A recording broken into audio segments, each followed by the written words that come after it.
Like the beer oils, and they have like little trinkets. Yeah, all that stuff over there. Yeah, it's called Little Boss Guy.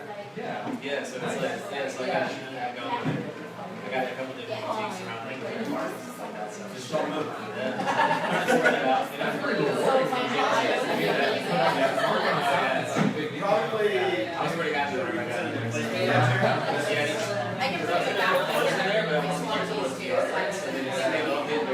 Jumped on in the fire. What's the code again? Little Boss Guy. Little Boss Guy.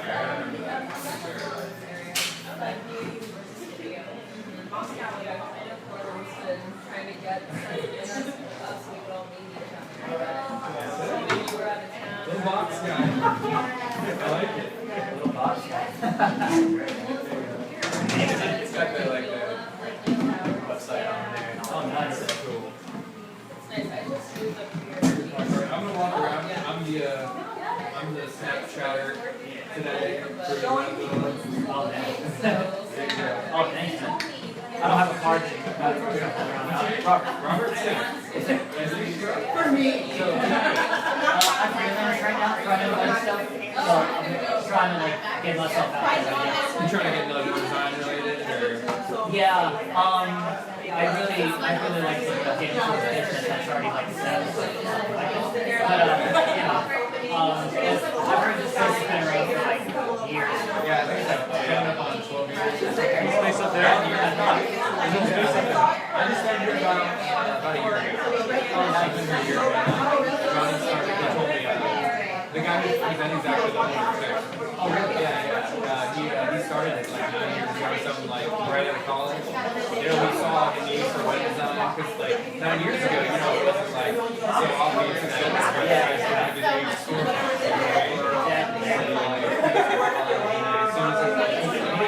I just want to compliment you guys on the design. This is lean. This is the definition of lean. That's the definition of lean right there. The color, the texture alone.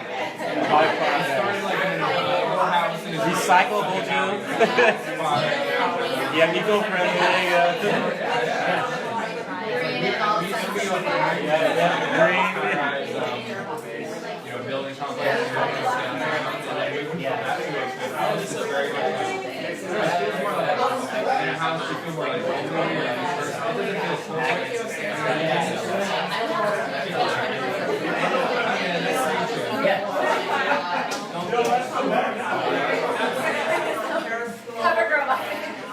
Yeah, so it's The floaty one in the back.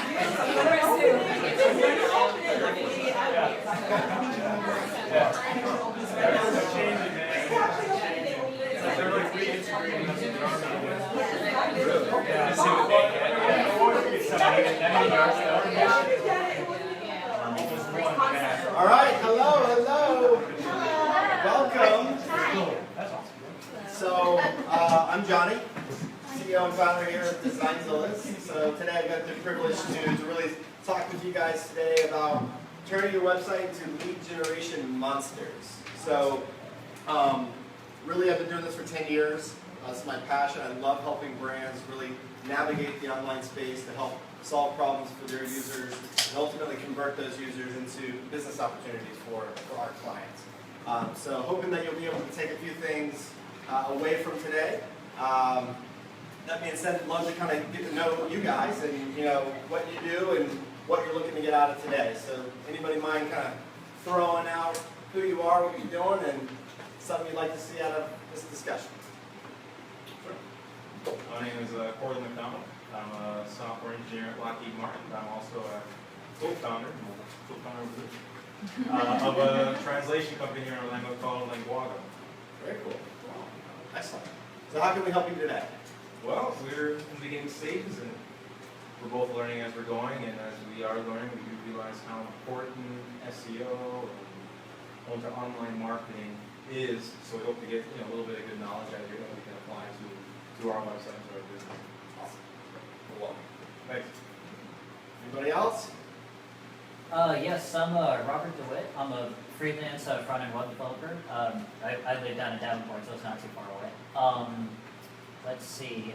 I'm trying to just build my portfolio right now to kind of just get my name out there. but looking to take out of this just to get out of like how to understand how to generate leads and get more work, I guess. Perfect. Great. Awesome. As Colin mentioned, Isaiah Bryant with Linguago, a sales engineer with Accurex right now, sales job. Really just looking for inbound leads and then how to scale that as we do things not just in Orlando, but nationwide and internationally as well. So. Great. So over the last 10 years, we've had the opportunity of working with hundreds of different brands and clients. We've generated over 1 million leads using this model. So I'm not saying that we'll be able to fit 10 years of experience into an hour session, but I'm hoping that you'll at least be able to take some key takeaways from what we've learned along the way. That being said, I'm going to jump in. Is that cool? Yeah. Ready? Yeah. So everybody turn around and say, hey to Facebook Live. Hello! All right, let's do it. So when you're thinking about leads, some important things to consider is the actual funnel, the entire life cycle of what a potential buyer would go through. So the first stage is, of course, attracting visitors to your website, converting them into sales leads, turning those leads into customers, and of course supporting those customers to make sure they stick with you. So this is really a funnel, if you will, of what a buyer potentially can go through, what a customer life cycle can look like. There's strategies inside of all of these factors and components. As us as an agency, our responsibility is to help our clients navigate all of this and put strategies in place that are going to help them execute. Today, though, we're going to be specifically focusing on converting the visitors that are coming to your website into sales leads. So that being said, just a quick quote from Leonardo, DiCaprio, and Wolf of Wall Street. It says, the only thing standing between you and your goal is the bullshit story you keep telling yourself is why you can't achieve it. So what you need to understand is that this stuff takes work. There's no magic ingredient or silver bullet to generating leads. It takes time and energy and effort to really make sure you understand your audience and you test and you test and you test. But you have to have the confidence to try. And you have to give it your all because we're all representing something here. A startup, a brand, a company, a client. And we have to make sure that we are opening ourselves up to the opportunity that exists and why those leads are important in the first place. So that being said, these are the 3 key metrics that any business owner or anybody that's actually caring about conversions and leads really needs to pay attention to. The first is your traffic, the visitors to your website, the total number of leads, and the total number of sales, people who've actually converted from those leads to your customers. And so these are the conversions of those metrics over here. So the industry average of a lead that's converting from traffic to your website is 2.5%. So of 1,000 people coming to your website, if you convert at the industry average, you're going to generate 25 leads. And say a baseline about 4% of conversion between of those leads, 4% will become an actual customer. So out of 1,000 people coming, if the bottom line hits, you've got about 1 new customer. So that's just the kind of the raw facts that you got to think about here. And again, today we're focusing specifically on this number. How do we maximize that particular number? Because what a 1% increase can look like, at 2.5 average, increasing that by 1%, 3.5, you're generating 35 leads and a 50% growth. So you are now obtaining 50% more business for you by just increasing your CRO or your conversion by 1%. At DesignZilla's, our benchmark's 10%. 10% would generate 100 leads and 4 new customers for your business. So that's a 400% growth for your brand. And obviously coming from 25 leads to 100 leads, there's a lot that you can do there. There's a lot that comes into this number. It's not even between every industry. But again, this is something that we strive for, making sure that we're creating a web experience and a website that's actually generating monstrous results, right? Because that's why we're here. So, quick quote here, it's much easier to double your business by doubling your conversion rate than by doubling your traffic. So if you think back to that 1%, you just moved the needle by 1%, and you're able to grow by 50%. So those little numbers, those little factors really come into play for growth. So the first stage that you really have to think about when it comes to conversions is really understanding who's coming to this website.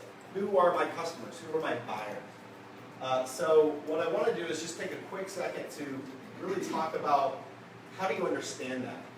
So this is an exercise called generating a user persona or a buyer persona. Buyer persona is essentially a fictitious individual who represents the ideal customer that you want to attract.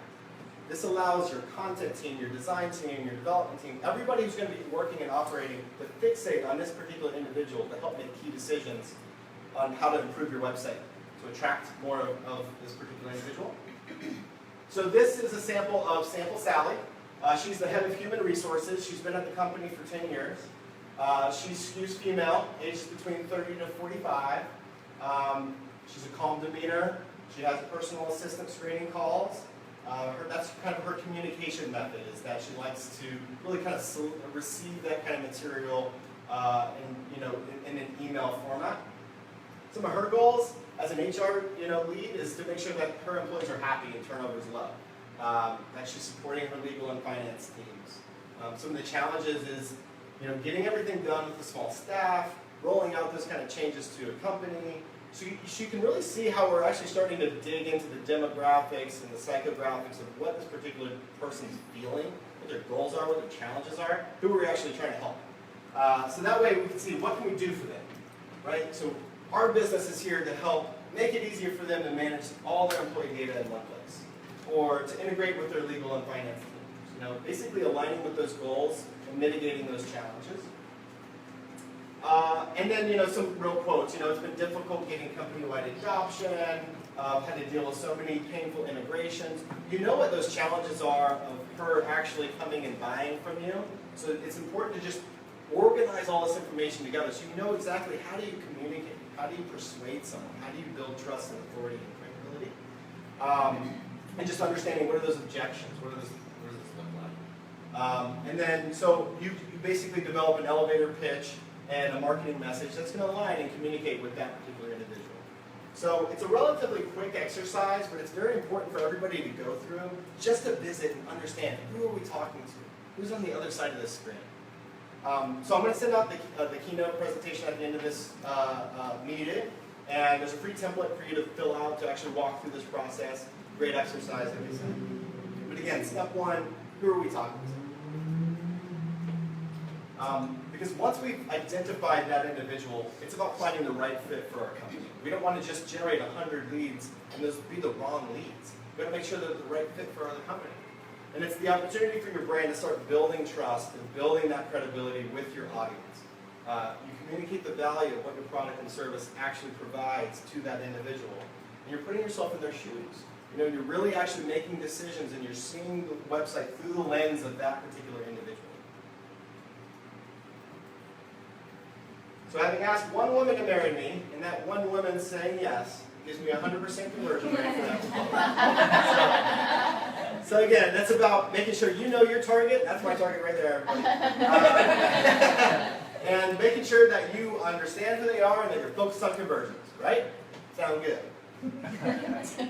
Cool. So here's really what it comes down to for us and what I consider the magic sweet spot here, okay? And that's design. In my opinion, as Designzilla's, design trumps all. Design has this way of developing an emotional connection with an individual on a real human level that excite. There's so many different factors and emotions that can come from design and creativity. So this is an example of one of the sites we've done with a national car rental company where we really wanted to create a modern, a professional, a clean, a trustworthy type of experience that's really going to help drive major conversions for them. And coming off of the car rental companies traditionally, hey guys, come on in. No problem, don't be sorry. So traditionally, car rental companies kind of have a bad rap, right, for being a little untrustworthy, they're kind of unreliable. So really, reliability was one of the key factors in their persona that we really wanted to make sure that we catered to. This is an example of Bethel Farms. They ship turf grass to individuals' homes.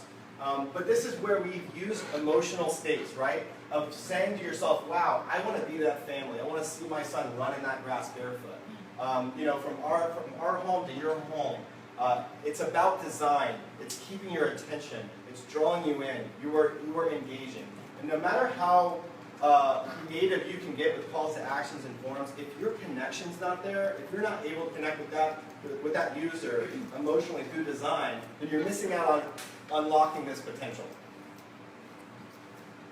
You know, and again, it's about making sure that there's a lifestyle here. There's an excitement factor that's coming into the work.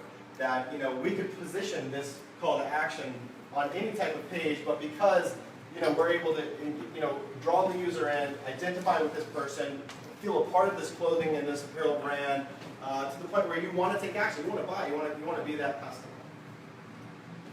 customer. So some facts about design.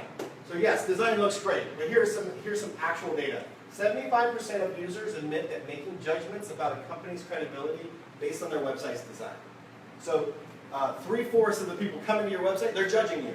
And if your design is not giving them that warm and fuzzies, you're losing out on the majority of the people that are coming here. And this is a great one too. 94% of a website's users' first impressions are design related. You know, so again, when it comes to our success, how we've been able to achieve 1 million leads, this is it. Yes, there's science behind it, and yes, there's, you know, analytical approaches that we take that we're going to learn here shortly, but creativity and design, taking the time to make sure that you understand your audience and that you understand how do you create a creative experience that's going to draw them in and make them connect to your brand. And if people like you, they'll listen to you. And if they trust you, they'll do business with you. And at the end of the day, this is all about trust. You have 8 seconds to convince someone that you are an authority, you are a trustworthy source. The internet's scary. There's so much stuff going on that you're already on the defense. So you have to focus on how do we focus on genuine trust that we're establishing with this person. And creativity and design really helps align with that, with your persona. So let's talk about calls to action. So a call to action, that is the state in which, actually I think I have a better slide that helps me define this. It's the state in which a user is tipping between I'm either bouncing or I'm converting. You are saying make an action, take an action, flight or fight. You know, like you're actually making them make a decision. And you know, when it comes to the bounce, that's them leaving, and the conversion, that's why we're here. We're here to talk about generating monstrous results for your websites through conversion rate optimization. This is our side of the fence here. Because a bounce is costing you money. When people go to the back, they're losing you. You lost that opportunity. So this is the enemy here, is the bounce. So you got to think about calls to action. And that's what we're going to take a little bit of time to kind of dive into. So this is a kind of a snapshot screen or page of a product service that, you know, what we have here is a very clean, straightforward headline. Want more email subscribers? Okay, yeah. You can see that I'm already relating to the type of persona. Maybe it's a startup, maybe it's, you know, kind of a younger professional. Take a free jumpstart with your email list. So my supporting headline is very clear. I know what I'm getting. Oh wow, they've worked with some big brands. Credibility, trustworthiness, social proof that this is a legitimate company. And where does your eye focus? Start your class now. It's very clear. What is my end action? There's a verb here. Start your class. Telling me what exactly is supposed to happen. The contrast of the color is very visual. It's obvious. You know, you can't miss it. The shapes, it's clickable. It's touch friendly. It's something that, you know, you can't miss. And you know, really, it's just about making sure that the placement has created a natural line of sight. Your eye flow, you know, falls right in line with that. But it's been supported with great information that makes that call to action really work here. So here's an example of Evernote. Does anyone use Evernote? Awesome. Okay. So this is a chance for them to really kind of push creativity here and push design. That's exciting, right? That's a cool view of seeing that product in action. Wow, all the things you can do with Evernote. You know, the ideas are endless. To the point where they've also established their brand, so they can do things like enroll a user right here. You know, for newer companies, for startups, you can't necessarily ask that, you know, that decision of a user right here just yet. But what's the heading? Remember everything. And think about the user. Why do they use Evernote?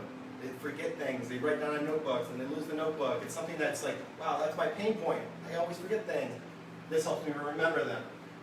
You know, very simple forms. Email my password. Wow, that's simple. It doesn't take a lot out of me to actually commit to that. But again, call to action where we actually have a form in the banner. This is another kind of approach to you know, converting through a call to action.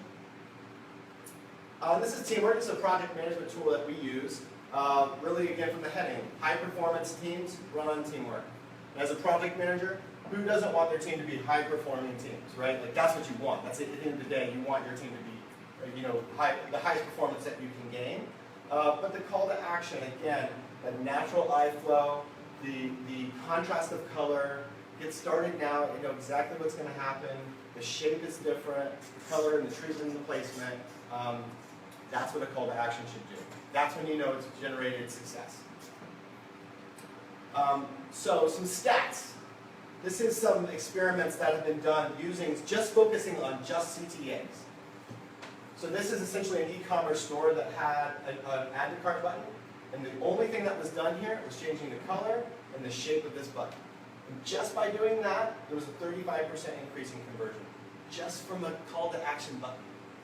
You know, that's what that matters, right? Like those. I mean, we're here to talk about maximizing those results. These are the kind of stats that really help enforce that. Here's an example of a call to action that originally said create my account. What they've done is they enlarged the actual button size and say create an account and get started. Meaning there's something that I can take action with right away. This is telling me what to expect. Not only am I going to get to create my account, I'm actually get to use it right then. 31% increase in conversion. Only thing doing, size and clarity with the verb. And this stat here is actually using direction cues, which we'll talk about in a little bit, has notoriously helped conversions. And this is a sample where they removed it. They removed the arrow, and there was a decrease in conversions. So experiments don't always mean that you're going to get great results. But the idea here is you have to experiment. You have to try. You have to actually be analyzing something in order for you to be able to see that this is having a better improvement for my users and for their experience here.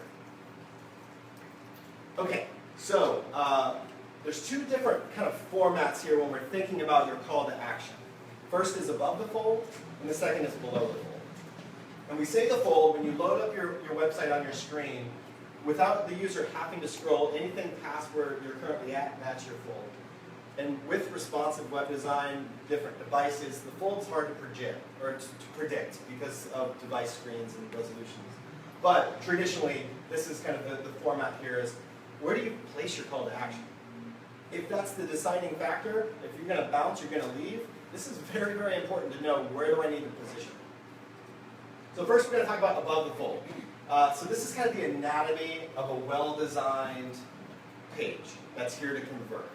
And so this is called a 6-point punch. You have a powerful headline that's very descriptive, and you're telling the user exactly why you're here. And that's complemented with the subheading that's supporting that. Think back to that Evernote, with never forget anything, and here's how, and here's why. You have a hero shot that shows your product in action. Show me using Evernote in all these creative ways, but draw me in. Tell me the benefits of why I should take this action and why I should use your product or service or contact you. And then your call to action has to tell you exactly what you're going to get from this experience. When I click this button, I should know what's going to happen. It shouldn't say submit. It shouldn't say learn more. It should tell me exactly what's going to happen when I click this. And build my confidence with some trust indicators, just again, knowing that I'm not alone here. So this is essentially when you have your call to action above the fold. Below the fold requires the user to go through a little bit more of a journey. Say your product offering is a little bit more complex, and you need the user to actually learn a little bit more about this information before you would want them to take an action. So we'll use an AIDA marketing model, or the Intention, Interest, Desire, and Action model. It follows very similar principles, but instead of trying to do that all above the fold with headings and benefits and CTAs and hero shots, we're able to help do that in a story format that's guiding the user. So, hey, what's that? A compelling headline that draws me in. Okay, cool, that looks interesting. I see this product of Evernote in action. Now I'm actually seeing the benefits in more, like in a further explanation model. So it's not just little bullet points. I have to take more time to explain this here. Oh wow, there's people actually using that. I want this. Okay, cool. And then there's a button that says buy our mobile app now. And that's my call to action. Okay. So how do you know which is right? Above the fold, below the fold. Essentially, the kind of the rule of thumb here is the more complex your product or service offering is, the lower it should be on the page. If your product or offering is simple to understand, if you are selling, a particular, product that doesn't require any thinking, it's just, wow, that deal looks good, or this offer looks good, let me go ahead and jump on that, you can move that higher up into the fold. So that's kind of the rule of thumb. The more complex, the more time you have to explain what you do and what your product is to your user, your customer, you're going to have to think about it. You want more time and more opportunity to explain that through your design. Make sense? Yeah. Nope. All right, so conversion forms. This is where we're actually having the user submit information. They're filling something out. This is the exchange that's happening here, right? Like we've just told this big, awesome story, and we've used design and CTA placement, and now we want them to actually fill something out. So the first step here is we have to make sure that we're tracking the number of people who are actually filling out this form. The easiest thing to do here is in Google Analytics is to set up a goal conversion. Who knows what a goal conversion is? So give me an example of when you've used a goal conversion. Submit a form or click on a telephone. Okay. I can track Sure. minutes. Great. Yeah, there's so many things you can track. Pages they visit, how long you've been on that site, events or triggers that you can track. And you can, page. yeah, for sure. What I think the easiest thing for most people when you're getting started is using the URL track, which is just a destination. Most forms are going to take you to like a thank you page or some page that form is going to submit to. And that's basically the destination here. You're saying, hey, when somebody comes here, they've just completed this, they've just converted. So basically, you add a pixel to your site, tracks the users wherever they go, and as soon as they visit this page, boom, you've got the goal, you've hit the goal. And that's what we need in order to kind of go back to that line of from 25 leads to 50 leads to 100 leads. This is how we actually know how many leads we're generating. And if you need any help with this, please send me an email. I'll be happy to walk you through, getting started with this. But the point being, we're talking about the forms. If we're not tracking how many people are doing it, we're not actually able to learn from the success of this form. So here are some kind of, I would say, tips and tricks and kind of rapid fire facts about forms. So if you're going to write things down, it would probably be what I'm about to share. Okay, first is the number of fields and the type of fields you use in your forms matter. The less the amount of fields that you have a user to actually fill out, the higher your probability is of them filling it out. That's kind of basic law, but when it comes to only 3 fields, you have an optimum conversion rate of 25%. Best case scenario, when you have 3 fields, you'd be looking at 25%. When you move from 3 to 5, it goes down to 20. When you go over 6, it goes down to 15%. So use and choose your fields wisely. Okay? This is a sample of a conversion of all they did was take 11 fields and bring that down to 4. Went from a 5.4 conversion to 11.9. It's a 120% increase in the conversion rate just by eliminating the fields you'll need. So think about what you want the user to ask. Okay. Next is asking for age can reduce your conversion rate by 3%. Asking for your telephone number or implying that the user is going to be called can cause a 5% dip. Asking for city and state by 2%, and asking for street address by 4%. It's like, at the end of the day, do you really need to know this right now? Can't we create a conversation first and then get this later? Don't try to force so much information onto your form that you're going to lose out on all these little percentage points. And a little quirky fact that there's actually no fixation via eye tracking from a study standpoint on required field notation. So some people think that required fields versus non-required fields can actually throw the user off from an eye field standpoint, and that study has denoted that. This is a case study where Expedia, they eliminated 1 field company name from their form, and it resulted in a $12 million profit. Wow. Right? This is another one where 37% of people were abandoning a form field called phone, but all they did was added the word optional to the field, and it doubled the conversion from 42% to 80%. So you have to be thinking about, hey, as this user and I see phone, I don't want to be called, but maybe I can create that as an optional field and let me know that it's optional. And never, never, never use the word submit at the bottom of your form. Submit, your forms that use the word submit have almost a 3% decrease in conversion rate. Right out of the gate, you already lost 3 points just by saying the word submit.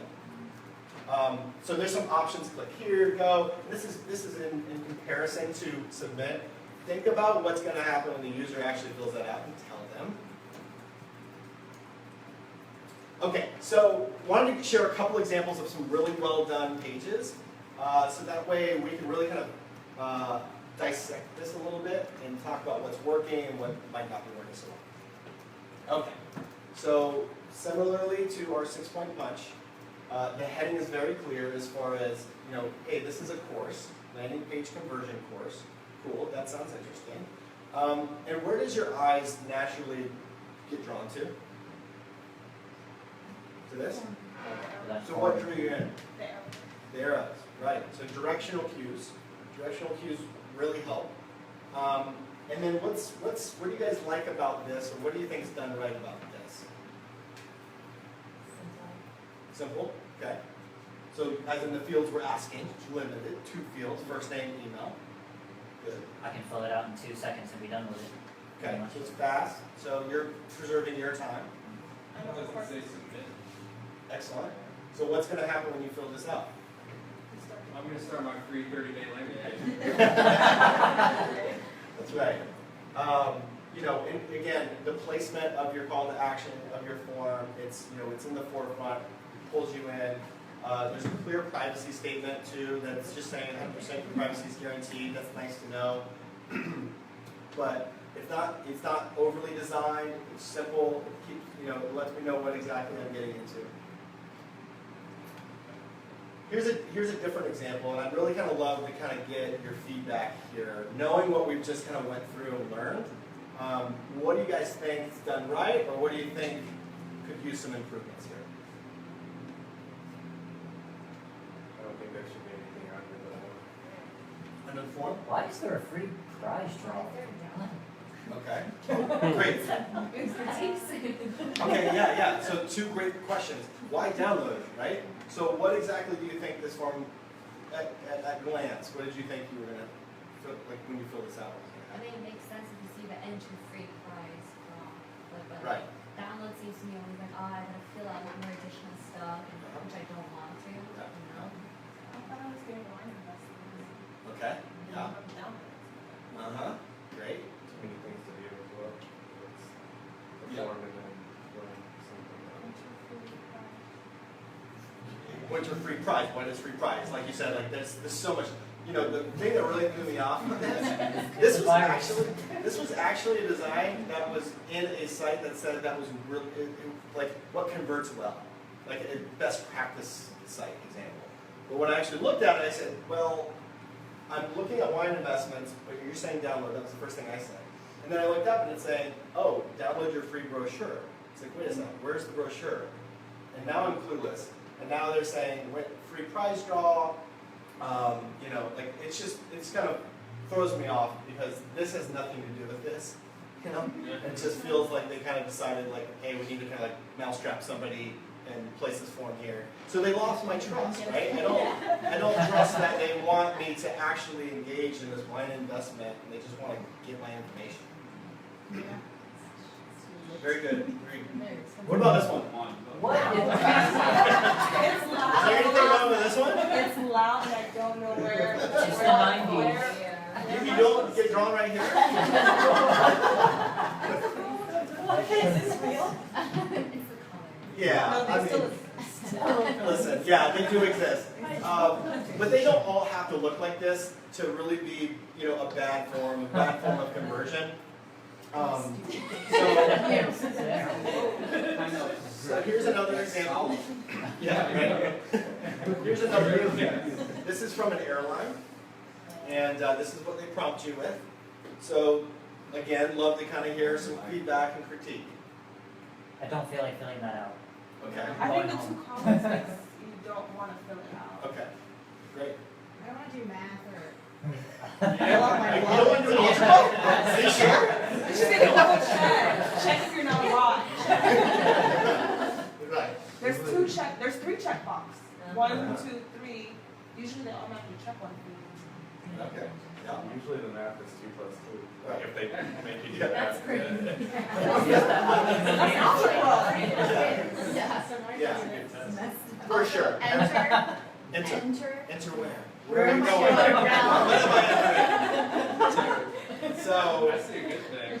what's that? You guys see anything good? And see the rules. What do you got? The one thing I like about this one is that little Facebook like. It's The just social. club. There's 273 people like this one. Credibility. Is Yeah. that it? The asterisk and the greater than or less than is that? I know asterisk is you need Required, that yeah. required, but the greater than or less. Yeah, that's, again, your eyes kind of get moved over when you have carrots going this way and down, your directional cues are down, like you see, it's like somebody's going like this. Like we all hit the nail on the head. I mean, like this, you have to agree to these official rules, and now you're confirming that all your information is true. It's like, what am I enrolling in? And like, it's scary. Okay, this is a trickier one. What do you guys think about this one? Too much What do you content. do? Too much content. Yeah, busy. What do you do? Call to action is mixed with the comment box. Yeah, that's funky. That little banner in the corner, what is that?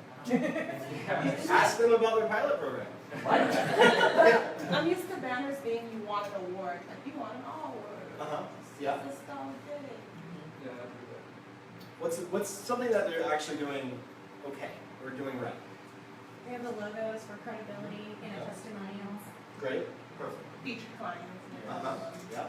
They have colorful arrows toward things they want you to see. There is a typo, so I don't trust them. I like her. Yes, content matters for sure.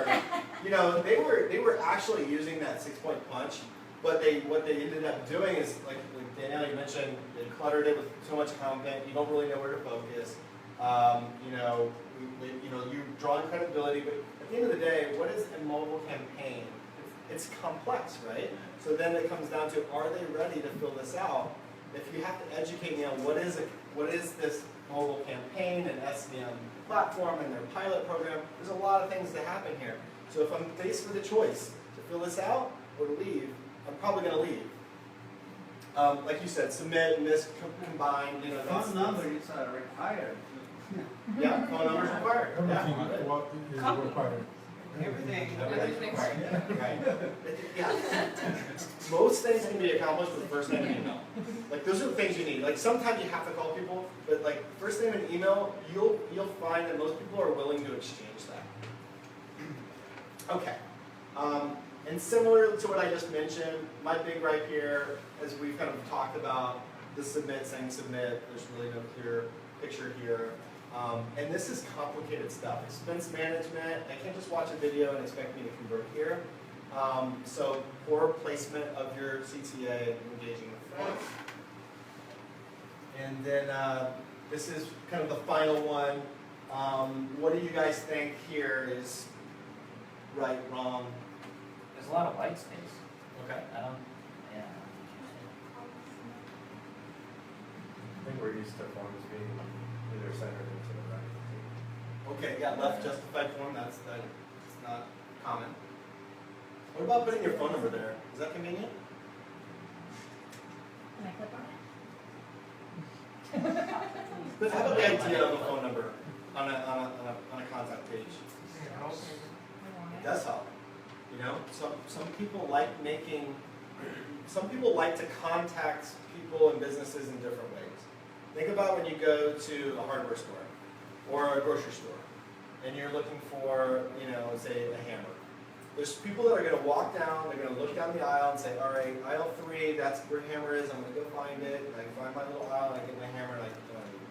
And then there's going to be the person that's going to walk right up to the front desk and say, where's the hammer? Right? So think about that from the user perspective. Somebody just want to pick up the phone and call you. Someone might want to use a search. Somebody might want to help navigate that website themselves. People are different. People are impatient. People like to find things themselves. But you have to understand that not everybody is the same. Not everyone will fill this out. So give options. I would rather have more options and have it kind of decrease my total web conversions than have the people that want to pick up the phone and call me be able to call me. So yes, that was a factor. Talked about logos, clear call to action.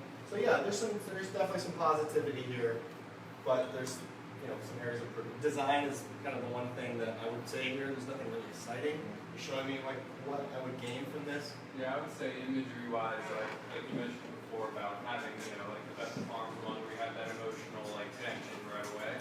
This doesn't really have a picture of anything. It's very great. All right, good job, guys. Mobile. Let's face it. Over 65% of Google, or the people using Google, are on mobile devices. They're asking questions on Google on mobile devices. So that means typically majority of your traffic that's coming organically through Google is going to be on mobile device. And the real estate is much smaller. The expectation of somebody's ease of use is much more limited. So again, if you're already limiting the number of fields that they have to fill out, make it easy for them. Don't ask a lot.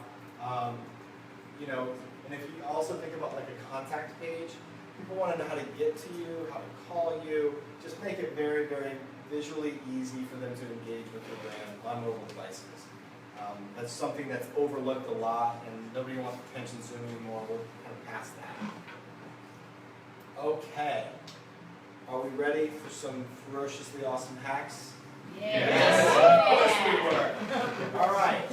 So these are things that you can take away and implement immediately on your own website that I strongly encourage you to do if you want to be generating monstrous amounts of leads.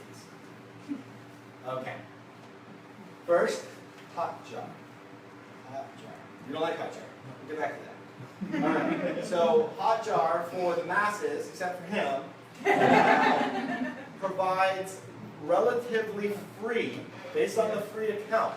You can up to I think 1,000 visitors. Is it 1,000 different visitors? You're going to get free access to a heat map view of your website. Where are actual people clicking? They have a move map and a scroll map. So when we're talking about the fold, how far do they actually scroll? So when you're thinking about your CTA placement, you can be thinking about that in relation. This is a free tool. All you have to do is install it on your website, and you're going to get heat map, scroll map.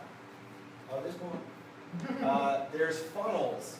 So when we think about the website's not just a landing page. It's telling a story.